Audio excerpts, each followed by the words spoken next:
Hello and welcome to Mountain Climbers. Oh my goodness, it feels so good to be able to say that again. It's been a long summer, but I am back to doing what I love and what I feel called to do. As you know, I'm your host, Whitney, and fellow mountain climber. And I just can't think of a more perfect guest to be on mountain climbers after such a long hiatus. Um, I know you know her, and I am so excited and honored to have Tammy Jones Robinette as my guest on Mountain Climbers today. Now, most of you know that she is an amazing singer. That's what God's called her to do, that's what her purpose is. But what you might not know is many years ago, that purpose and that calling that God gave to her through her voice, through her singing, was threatened. And there was a very real chance that she would not sing again. And so, I asked her to come on here and share that mountain climb of, what do you do when you're not sure if you'll get to do what you love to do, if you'll get to continue with the purpose that you feel like God's called you to do. It's a tough position to be in. And really all you can do is keep climbing and standing on God's promises. And Tammy just gives wonderful insight, encouragement, golden nuggets. And I just know that if you're facing a similar mountain, that you feel like your purpose is being, threatened and you don't know what's going to happen next, Tammy's testimony is going to inspire you that no matter what, the enemy can make you cry, but he won't make you quit.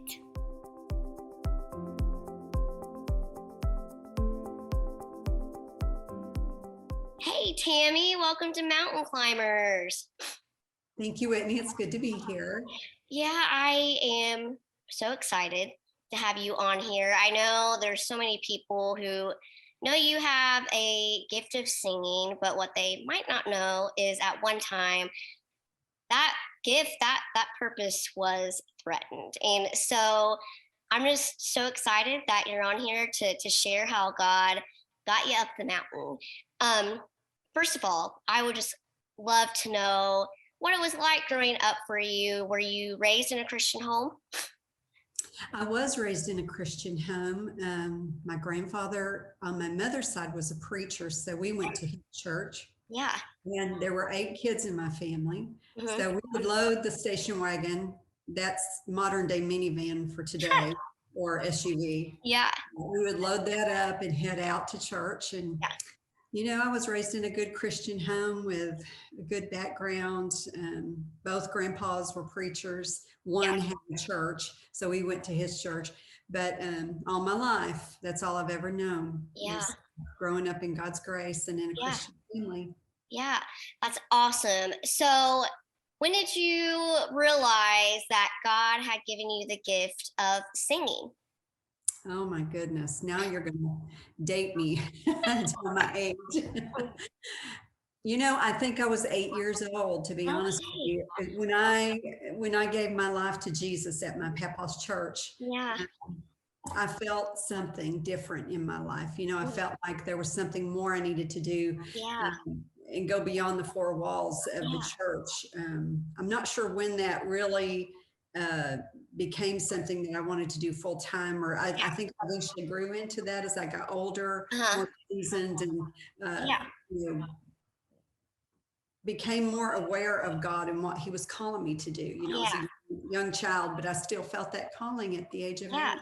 Yeah.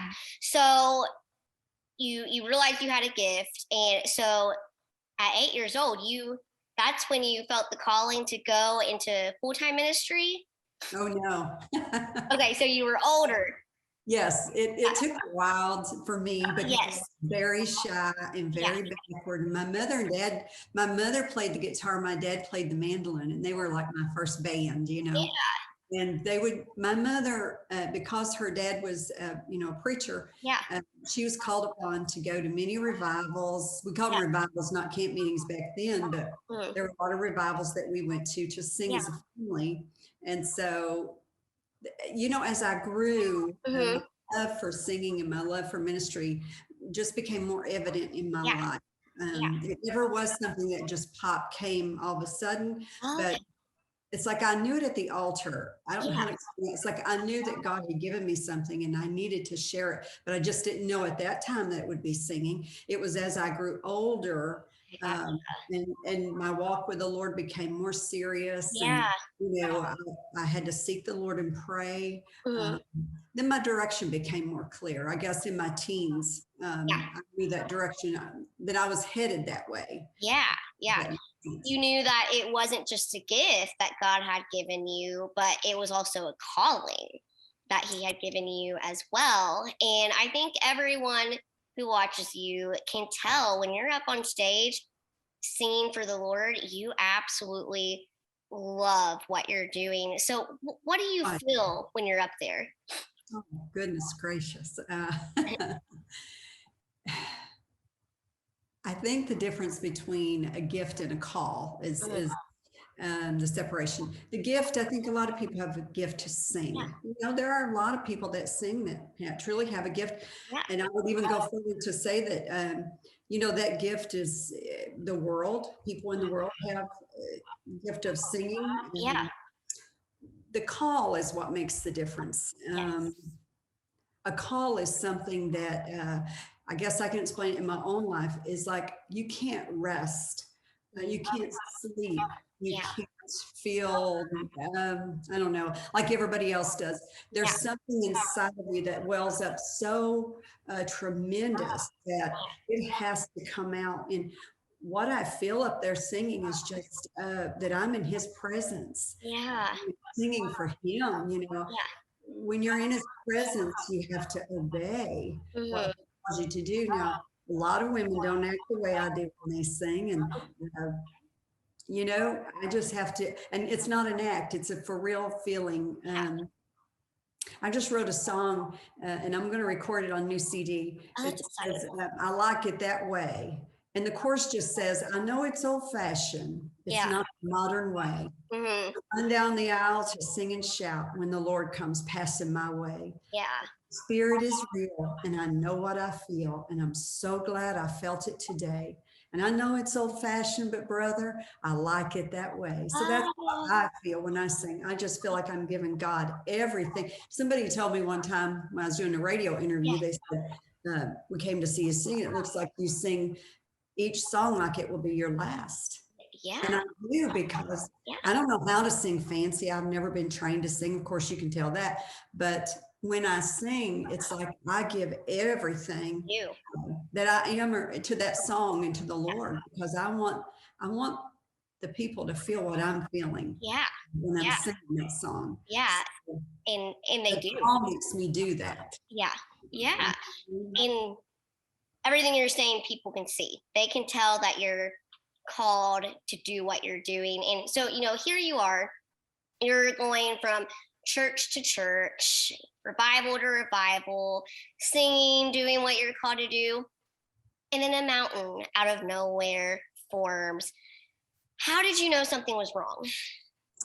So I remember very well Mhm. singing one night. I'd been doing a lot of singing in my throat. I told my husband before I went into the service, I said, my throat is, feeling very tired tonight, and I'm not sure I really have it vocally going in, and something felt strange. Yeah. So I sang during the church service, and afterwards I came out getting ready to go home and got into our RV, and Mhm. all of a sudden I felt like a constriction in my throat and as if somebody was just pulling, Oh my had a rope goodness. around my throat and was pulling. And I told Jim, I said, I'm really feeling a lot of discomfort in my throat right now. And I don't know what it is. And it's making me feel very Yeah. strange. Yeah. So he said, you're probably just exhausted because of this. My schedule had been really busy and Yeah. a lot of revivals, a lot of singings and things. And so I said, okay, I'll just need some time to rest. And Yeah. so he gave me, he's my booker, he books Yeah. me here. So he gave me some time off just to rest. And Yeah. so I did do some vocal rest. And when you do that, you got to whisper and you got to drink tons of water and, just take care of yourself. Yeah. So I said, okay, I feel better, felt rested. And next service, same thing happened. Oh my. I decided at that point, I better get a vocal check by ear, nose, and throat doctor. Yeah. When I went there, so I wasn't prepared for what he was going to do because I would have had my husband with me. Yeah.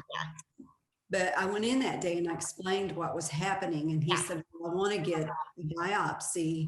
I want to do the nuclear, you swallow a pill and it shows, nuclear, it goes into your throat and it shows anywhere where there could be anything. Yeah. So he gave me that and I had to sit for quite a while. My husband was at work. My son was at school at that time. And I just, I was scared, but I had to sit there and really pray and say, Lord, sure. I'm afraid. See, we have to admit our weaknesses. Yeah. Even though you're a Christian and though you're singing for the Lord or whatever your ministry is, you still admit, I'm afraid, And I felt the Spirit of the Lord come in where I was sitting. I felt his peace because, I called on him and I knew that he was there. But anyway, they came back in and the doctor said, well, I do see something in there. So I'm going to have to do an aspiration out of what I see this, I don't know what it is, but I'm going to do an aspiration. So, then I go into this dark room and, they put a needle into the location. Oh my goodness. Yeah. And so I'm laying flat on my back and, I have this needle, which I'm thinking, I thought I'm just coming here and he's going to fill my throat and say everything's okay. Yeah. Yeah. There I was, in that predicament. But so laying there, I just thought, what in the world did he see? So fear began to fill my of course. mind, I just, fear came. So I had to just keep, speaking the word, to fear. And so, Philippians says, whatever things are honest and just and lovely and of good report. So I was just thinking of the good revival we had. And, here I have a needle on my neck, but I'm thinking, Lord, souls were saved and, people were touched. And so that's where my mind was while this was going on. So I had to sit for a while after the extraction was done. And so he told me to, to go home and they would make an appointment for me to come back. So my husband and I, we came back like 3 or 4 days later and got called into the office and the doctor said, well, I have good news and I have bad news. And he said, which, they always say, which do you want first, which I never know which one of those I want to hear. Yeah, exactly. But he said, well, the good news is I don't think you have cancer. The bad news is you do have a tumor. And where the tumor is, it's located right near your vocal cord and your thyroid. So he said, right now, it's just the size of a pencil eraser. Yeah. But in weeks to come, in a month, it could be the size of a nickel. And then cancer could begin its reproduction in there and you could have cancer. So thing of it was, I was fixing to go to Stephenville, Florida to sing for my dear friend who's already gone to heaven, Brother Roger Duncan. And I wanted to go so bad. And I told Jim, I just looked at Jim and I said, don't let me cry. Yeah. I didn't want to cry about it. I wanted to just pull all that faith up and trust God. And I just said, don't let me cry. And he knew that I'm in it. Yeah. Don't say anything. Let's pull together our faith. And so the doctor told me, he said, and we're going to have to take that out. Yeah. So I went and did my camp meeting. I didn't say anything from the stage. I didn't tell anybody because my heart's desire was, Lord, this is me and you. And I want you to help me. I want my faith to grow. Yeah. I didn't want to tell anybody outside of me and Jim. Yeah. So great camp meeting. God just moved. And, though, Whitney, I was thinking while I was singing, you know, the Lord, he comes and gives you the strength to do it, but then Satan is like right there, you know, he's right there. And he said, you know, this is your last camp meeting. This is the last time, you know, you'll get to sing. And I carried that, you know, on through the whole camp meeting, you know, Oh, sure. 5 days I carried that. And so in the back of my mind, I was thinking, Tammy, if this is your last time to sing for the Lord, you sing it with everything you have in you. You sing with all your might if this is the last time. Because the doctor had told us, you know, I could come out of the surgery just whispering for the rest of my life. So I also had that, you know. So I just came home. And at that time, my dad was in ICU as well. And so we were, you know, it was just a worry and fear. And so I had the surgery. I came home, and back then, you know, they cut you from ear to ear because they had to fold up your throat. Check in there to see if there were other things that they missed in any way whatsoever. You know, so here I came home and I had this big scar in my throat. I had a tube that hung down to here for things to come out of my throat and go into that tube.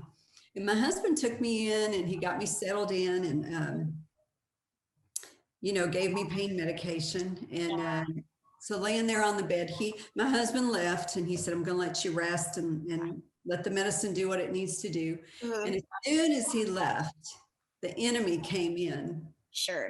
And I heard him say, now I've got you right where I want you. I heard the enemy say that. It's awful. And I had tears just streaming down my face. And I just remember thinking right then and there, you can either be a coward and submit to his voice. Or you can begin to pray. So I thought to myself right then and there, I spoke to him, even though I couldn't speak. Spoke to the enemy and I said, you can have my voice. I have used every ounce of it. All that God gave me, I've given it to the Lord. You can have it, but you cannot have my praise. So I just raised my hands right there, flat on my back, and I just started praising the Lord inside. And I felt the Holy Spirit just begin to wash over me. As only he can. And that peace that just filled my heart. The brim. And I knew from that moment on, I knew it was going to be a mountain to climb. I knew because coming back vocally, you don't just get better, like right in there, you know, you have to, there are things you have to do. So I knew though, at that moment, laying there, the old enemy and the Lord, I knew summoning all my strength and all of my faith and saying, God, whatever it takes, I'm coming back. So it took me like a year of constant practice. Every day my husband would get up to go to work. I would get up and start hydrating and start doing the silly vocal things that a vocal, you got to do all these weird noises, but I did that for like an hour and then I would sing just very lightly for an hour. And when it hurt, I would stop. And, you know, that went on for almost a year for me to come and just to even be able to talk at a level that you could hear me. So that was my mountain. And I'll tell you, through that whole thing, I realized, you know, why didn't my back need surgery? Neck needs, surgery. Why didn't my feet need surgery? You know what I mean? Or anywhere else. But Satan knew the right place to give me a mountain, you know, and it was in my throat. He wanted to stop what God had started in my life. And sometimes, you know, you look like the situation might look like it's over. Exactly. Not over until God says it's over. And so it's what you do. Are you going to climb the mountain Yeah. and say, I'm afraid, I'm going back, I'm going to go back down to the valley?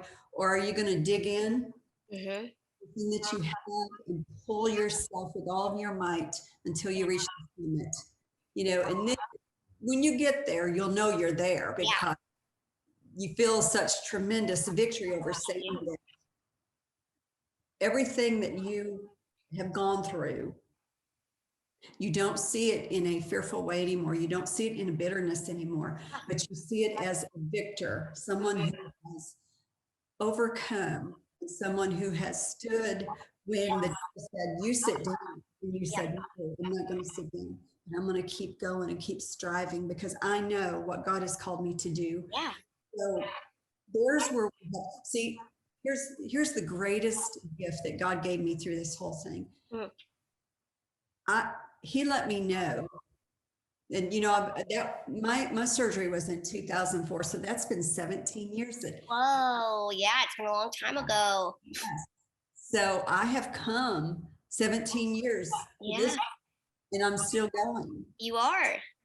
And so what gives me the greatest joy is knowing my enemy's voice. Yeah. Because I could have said to myself, it's time for you to stop. 17 years ago, I could have said, stop, don't go any further. Yeah. But can I tell you one story? Yeah, please. I did a song called Until I Hear from Heaven. Huh? And this song had gone out to radio and was playing pretty frequently on radio. And I knew it was out there playing. And I got a letter from a person who had heard this song. Mm-hmm. And she was on her way to the bank to withdraw all of her money. Yeah. 3 envelopes. She was going to divide 3 ways and put all of her money in those envelopes for her 3 children. Mm-hmm. Going to go home and commit suicide. Oh my.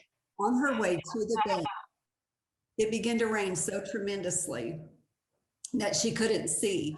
So she had to pull over on the side of the road, and she thought, I'll pull over until it gets lighter, until the rain stops. Mm-hmm. She turned the radio on. And my song, Until I Hear from Heaven, came on. Oh. And she sat and listened to it. And this is what she's telling me in her letter. I sat and listened to your song. And she said, I realized that I was listening not to the voice of God at all. Of course not. She was listening to the voice of the enemy. Yeah. Telling her she wasn't worthy, telling her that she didn't matter, Yeah. telling her that life wasn't worth living. Mm-hmm. But I never really got on my knees and really gave it to God. Mm-hmm. So she said, I decided right then and there by listening to that song, I'm going to go home. She turned her car around, she went home, and she got on her knees and she prayed and she wept before the Lord. That's amazing. And God saved her life. So I could tell you 100 stories like that. I'm sure you could. But that's the one that really sticks out in my mind. And I wrote that song during a time when my mother was so ill that I really needed to write something and get that out. And the course just says, until I get in heaven, I'm going to stay on my knees. Yeah. I'll keep calling on you, Lord. Mm-hmm. It doesn't matter if no one else sees. Yeah. I'm there with the answer to this prayer. So I'll just stay on my knees. Yeah.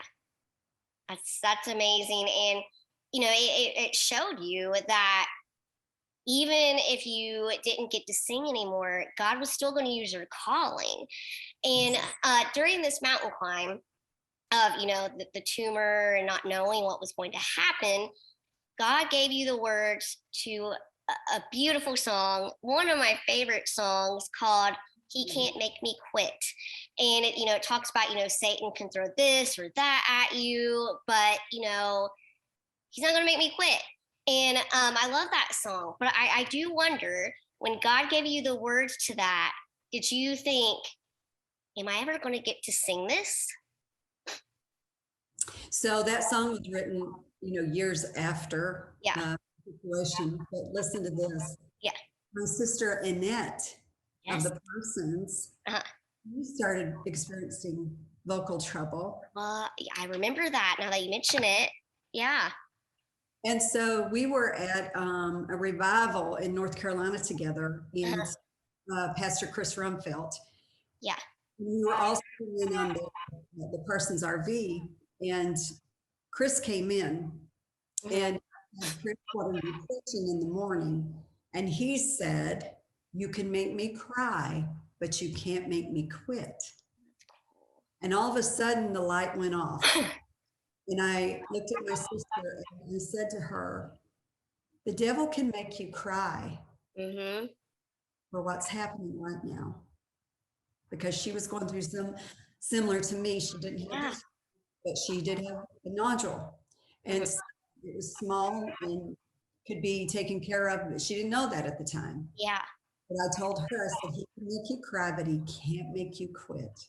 So on the way home from that revival, after listening to Chris preach, the Lord just gave me the words to that song. And, you know, it became just one of those songs. I think even I just turned it in, because you can turn it in, you know, inward. Yeah.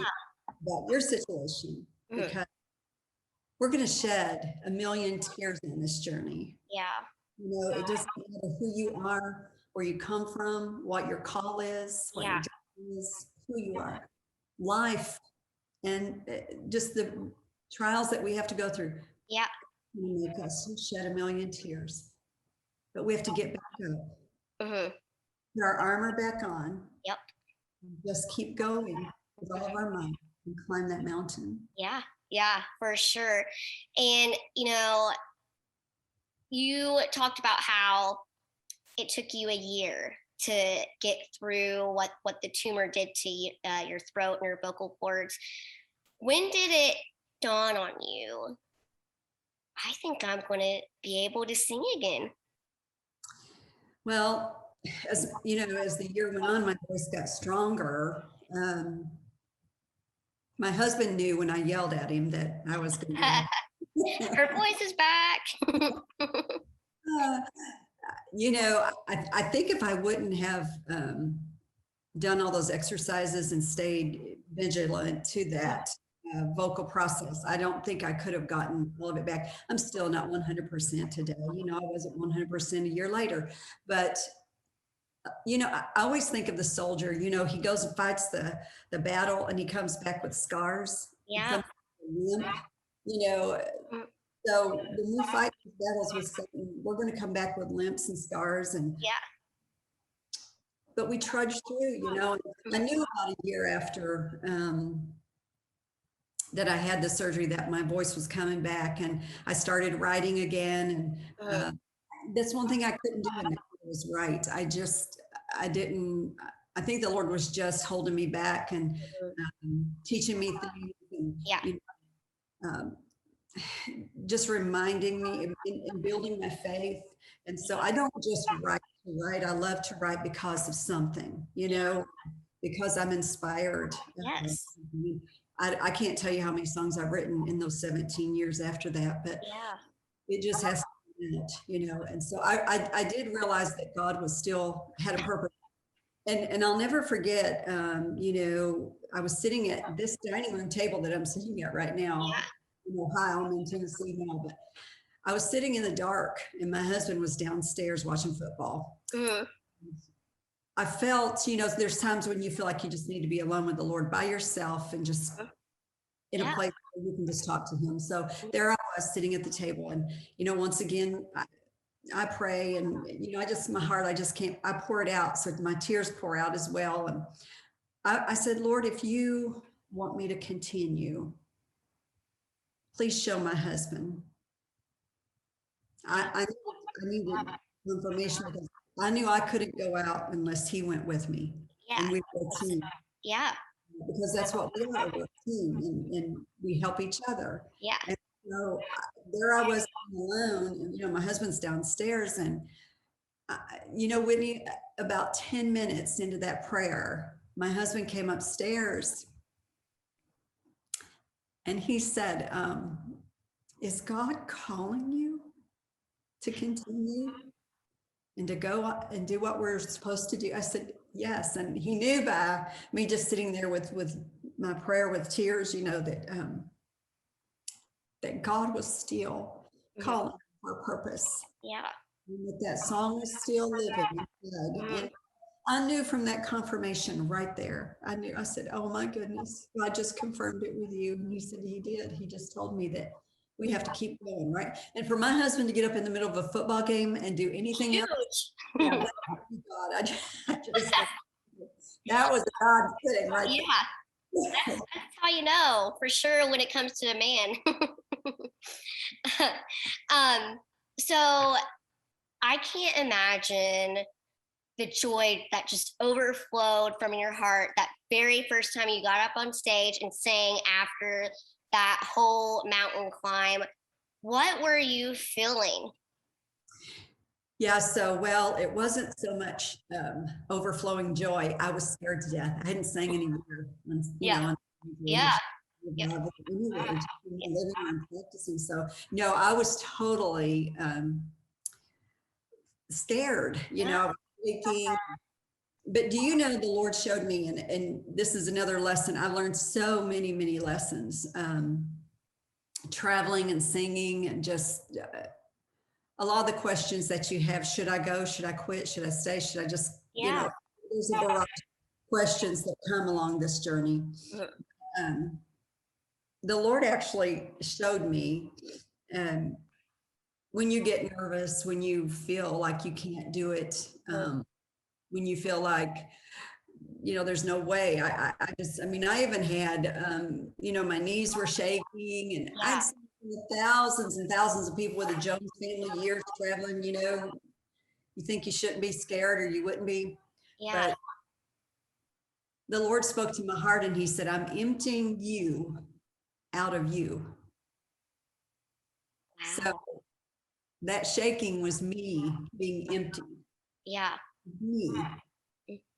And then that way he can pour into you and use you the way he sees fit, the way he wants to use you. Yeah. So we can never get to a place where we say, I'm all that and I can do that on my own. You never can. If you're in that place, you're not walking in God's will. That's my personal opinion. If you think that you can do these things on your own, you can't do them on your own. If you're out to entertain, maybe that's okay. You can do it on your own. But if your main purpose and goal, which is mine, is to reach people's hearts, the Lord told me during all that time, just go and lift the hearts and the heads of the people that are hanging down. So that's been my goal, desire, just to be able to sing a song and have someone say that blessed my heart, that helped me. It's not preaching, but it's words that you hope will help somebody's heart and life. And when that happens, then when you hear people say that, then that God is getting the glory. Yeah. You're the vessel, and you're not getting it. A long time ago, even compliments would embarrass me because I knew it wasn't about me. It was about him. I didn't even know how to say really thank you in the right way because I would feel so unworthy. But I thank the Lord that, someday, I will have to stop singing because of my age and my body won't be able to continue to do what I do. But I am so grateful and so thankful that I have been able to do this and know the voice of the enemy and know the voice of God and hear his voice when he's given me a song to write. That inspiration is right there. When he gives it, you feel it. You have to stop all that you're doing. Jim can even be talking to me when we're traveling in the car and I can tune him out completely, but I don't hear his voice at all. I'm just writing away and he's like, oh, you're writing. Okay, sorry. But he knows that.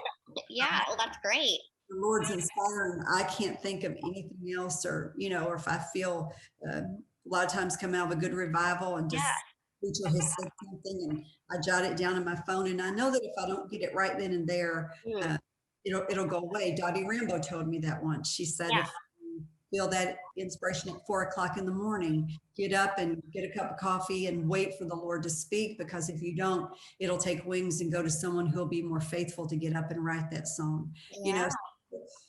It's just a whole lot of good things and just very humble. God would even use me to be able to write. And there's a lot of reasons to write. And I wrote with a group in Nashville many years ago, and it was very mechanical.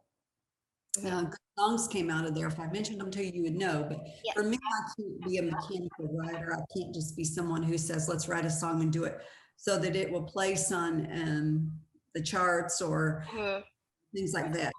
My heart is to pray before I even attempt to write. Yeah. Once it comes, I want it to say something that has meat on it that's going to help someone. So I'm a talker, so I could just keep going. But I'm sure you could. I love what you're saying, and I think everyone who watches you sing can see that your heart's desire is to reach hearts, like you said, and that they feel the Holy Spirit and God's presence when you use the calling that He's given you.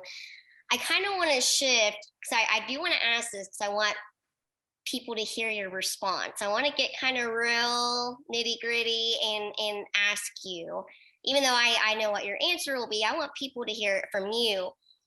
If it would have been a different outcome and the tumor would have taken your voice and you wouldn't have been able to sing anymore, would God still have been good? Would have you still served Him? Oh, He would have been so good. I actually thought that, I thought about that. And had two women who had the same surgery that I had that were whispering. So I know that could have happened to me. Yeah.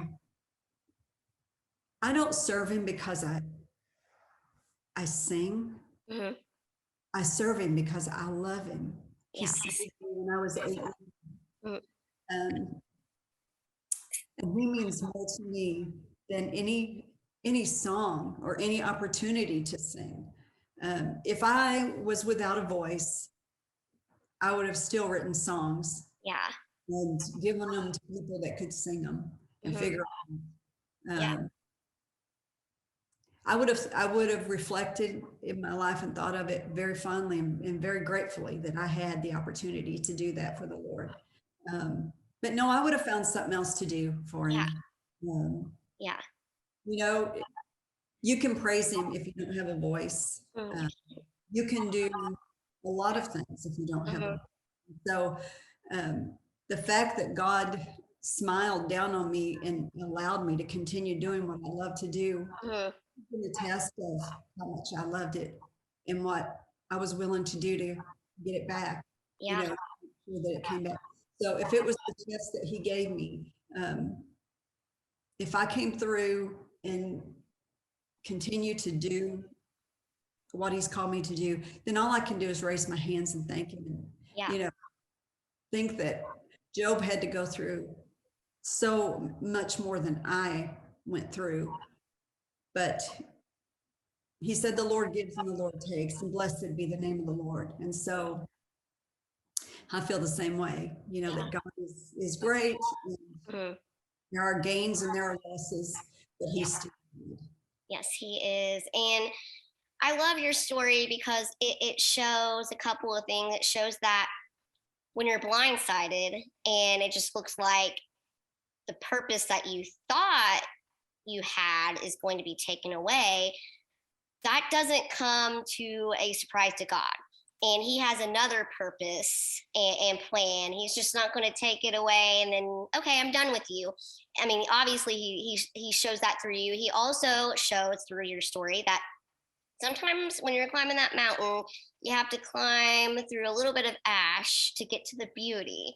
And that shines through you, through your story. And I just love it. And so usually I have my guests in each episode with a call to action or encouragement to help someone who might be going through something similar.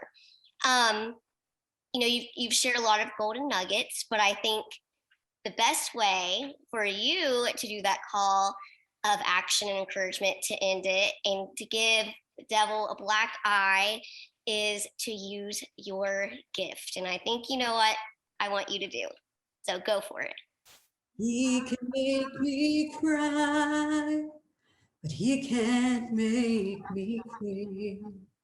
He can tell me I'm unworthy, and he can say that I'm not fit, but I'm covered by the blood.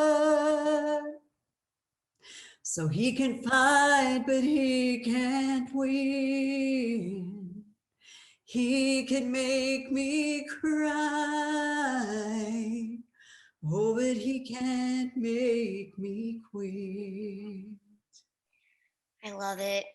Tammy, thank you so much for coming on Mountain Climbers and sharing your story and showing through your voice, your testimony, and your purpose this truth. When your strength comes from the right source, there's not a mountain you can't climb.